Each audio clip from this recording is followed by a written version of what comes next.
Do sharks really die if they stop swimming? It's a widespread belief.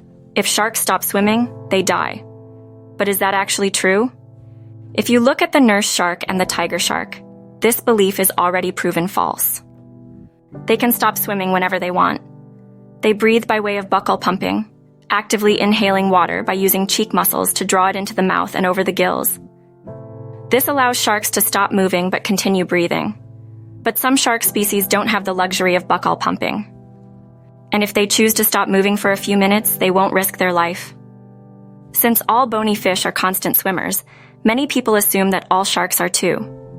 But here's another myth to be busted. All fish other than sharks don't die if they stop swimming. Breathing in non-shark fish species is just as varied as it is in shark species.